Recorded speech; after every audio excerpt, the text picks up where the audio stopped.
The Lost Lake by Alan Say. We are reading or conducting a lesson and using resources from Fontes and Pinnell Classroom with permission from Heinemann.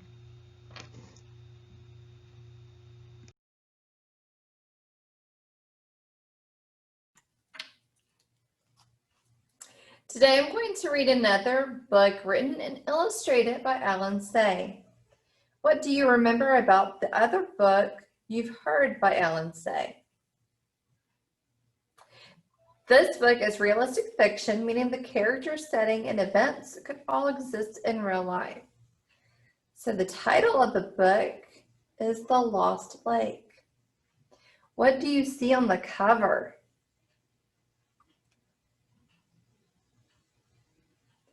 Based on the cover illustration and the title, what do you think the story might be about? Well, let's see if you're right.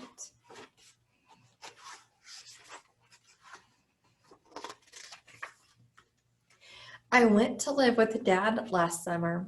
Every day he worked in his room from morning to night, sometimes on weekends too. Dad wasn't much of a talker, but when he was busy, he didn't talk at all. I didn't know anybody in the city, so I stayed home most of the time. It was too hot to play outside anyways.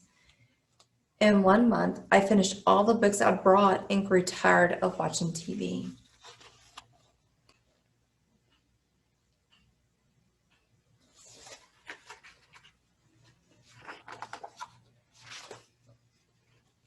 One morning, I started cutting pictures out of old magazines just to be doing something. They were pictures of mountains and rivers and lakes, and some showed people fishing and canoeing. Looking at them made me feel cool, so I pinned them up in my room. Dad didn't notice them for 2 days. When he did, he looked at them one by one. "Nice pictures," he said. "Are you angry with me, Dad?" I asked, because he saved old magazines for his work. "It's all right, Luke," he said. "I'm having this place painted soon anyway." He thought I was talking about the marks I'd made on the wall. So I want you to think about who are the main characters of the story. They don't seem to have a close relationship. Why do you think that is?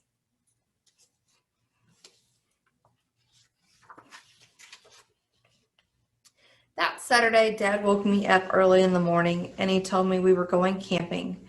I was wide awake in a second. He gave me a pair of brand new hiking boots too to try out. They were perfect.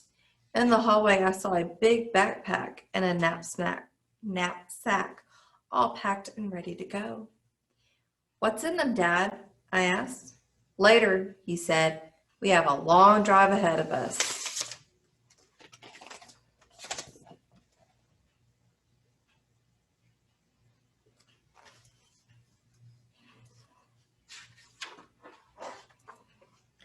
In the car, I didn't ask any more questions because Dad was so grumpy in the morning. "Want a sip?" he said, handing me his mug. He never let me drink coffee before. It had lots of sugar in it. "Where are we going?" I finally asked. "We're off to the Lost Lake, my lad." "How can you lose a lake?" "No one's found it, that's how." Dad was smiling. "Grandpa and I used to go there a long time ago. It was our special place. So don't tell any of your friends." "I'll never tell, I promise." "How long are we going to stay there?" 5 days, maybe a week." "We're going to sleep outside for a whole week?"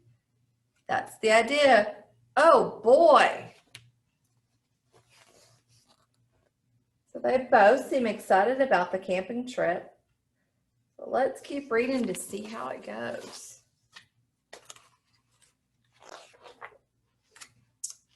We got to the mountains in the afternoon. "It's a bit of a hike to the lake, son," Dad said. "I don't mind," I told him. "Are there any fish in the lake?" "Hope so. We'll have to catch our dinner, you know." "You didn't bring any food?" Of course not. We're going to live like true outdoorsmen. Oh, Dad saw my face and started to laugh.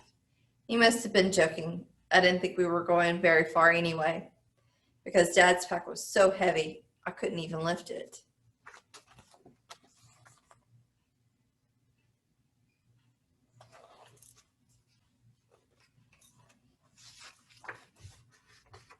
Well, Dad was like a mountain goat. He went straight up the trail, whistling all the while, but I was gasping in no time. My knapsack got very heavy, and I started to fall behind. Dad stopped for me often, but he wouldn't let me take off my pack. If I did, I'd be too tired to go on, he said. It was almost supper time when we got to the lake.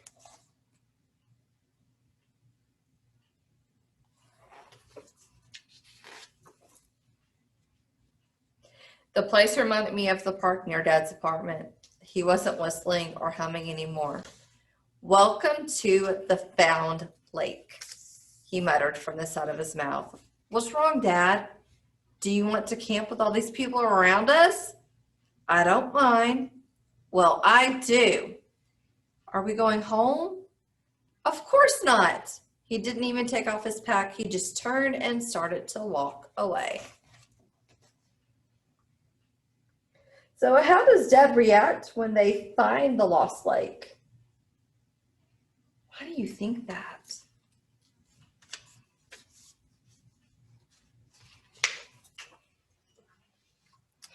Soon the lake was far out of sight. Then it started to rain. Dad gave me a poncho and it kept me dry, but I wondered where we were going to sleep that night. I wondered what we were going to do for dinner. I wasn't sure about camping anymore. I was glad when Dad finally stopped and set up the tent. The rain and the wind beat against it, but we were warm and cozy inside, and Dad had brought food for dinner. We had salami and dried apricots.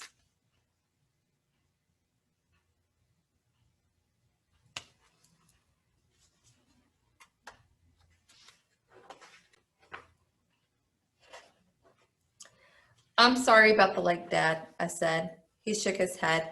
You know, something like there aren't any secret places left in the world anymore. What if we go very far up in the mountains? Maybe we could find our own lake. There are lots of lakes up there, but that one was special. But we've got a whole week, Dad. Well, why not? Maybe we'll find a lake that's not on the map. Sure we will.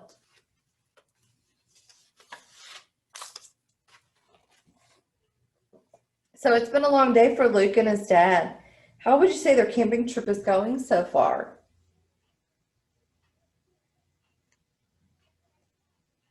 What's going well and what isn't? Let's share our ideas.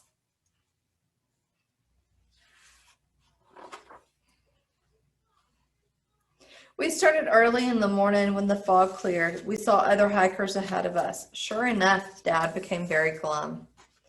We're going cross-country, partner, he said. Won't we get lost? A wise man never leaves home without his compass. So we went off the trail. The hills went on and on. The mountains went on and on. It was kind of lonesome. It seemed as if Dad and I were the only people left in the world. And then we hiked into a big forest. So let's take a moment to really look at the pictures.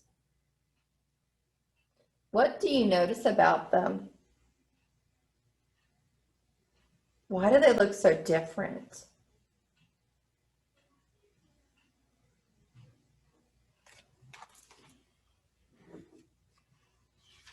I wonder, right?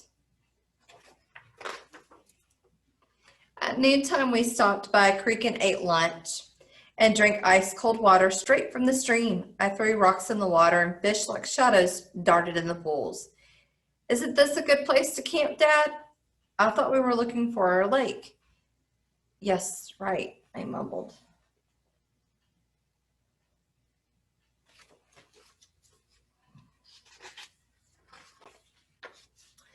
The forest went on and on.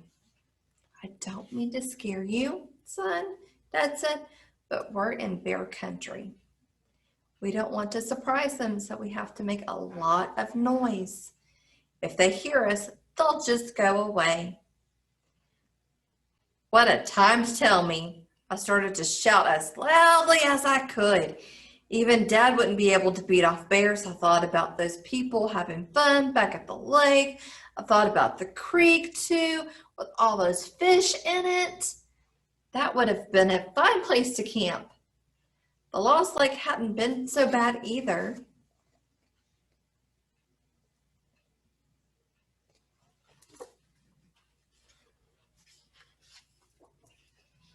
It was dark when we got out of the forest. We built a fire, and that made me feel better. Wild animals wouldn't come near a fire. Dad cooked beef stroganoff, and it was delicious. Later, it was bedtime. The sleeping bag felt wonderful. Dad and I started to count the shooting stars. Then I worried that maybe we weren't going to find our lake. What are you thinking about, Luke? Dad asked. I didn't know you could cook like that, I said. Dad laughed. That was only freeze-dried stuff. When we get home, I'll cook you something really special. You know something, Dad? You seem like a different person up here. Better or worse? A lot better. How so? You talk more. I'll have to talk more often then. That made me smile. Then I slept.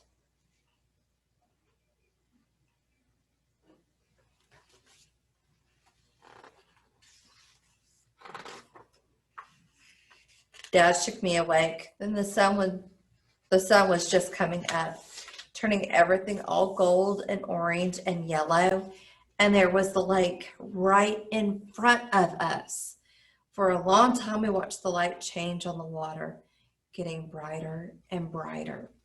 Dad didn't say a word the whole time, but then I didn't have anything to say either.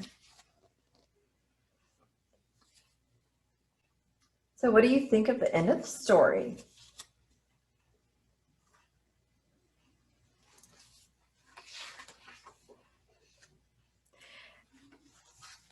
After breakfast, we climbed a mountain and saw our lake below us. There wasn't a sign of people anywhere. It really seemed as if Dad and I were all alone in the world, and I liked it just fine. Does it seem like there is a happy ending? If the story were to continue, what do you think would happen next?